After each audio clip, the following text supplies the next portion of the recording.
La deuxième lettre de Jean adressée à une communauté locale au beau nom de Dame choisie est assez brève. Dans la suite de la première lettre, elle insiste sur la vérité de l'enseignement du Christ. L'auteur se désigne sous le titre d'ancien. Il encourage la Dame choisie à vivre dans l'amour fraternel, 1,6. Et il invite ses enfants à s'écarter des imposteurs qui refusent de proclamer que Jésus-Christ est réellement devenu homme, 7,11.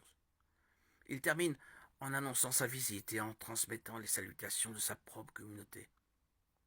La deuxième lettre de Jean nous invite à réfléchir sur l'amour fraternel. Par rapport à la première lettre, elle précise ainsi qu'aimer quelqu'un ne consiste à pas approuver tout ce qu'il pense ou dit. Aimer quelqu'un, c'est aussi ne pas le saluer, c'est-à-dire ne pas se solidariser avec ses idées, ses paroles ou ses actes. Par ailleurs, nous pouvons nous poser la question, notre foi est-elle en accord avec la foi de toute l'Église que nous fréquentons? Qu'est-ce qu'un ancien?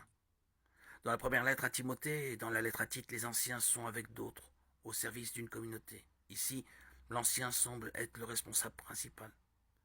Sa façon de s'exprimer montre que d'autres communautés lui reconnaissent une forte et bienveillante autorité. Ni son identité réelle, ni celle de la dame choisie ne sont données. Mais on peut rapprocher la deuxième lettre des deux autres et les inscrire dans le sillage de l'évangile de Jean.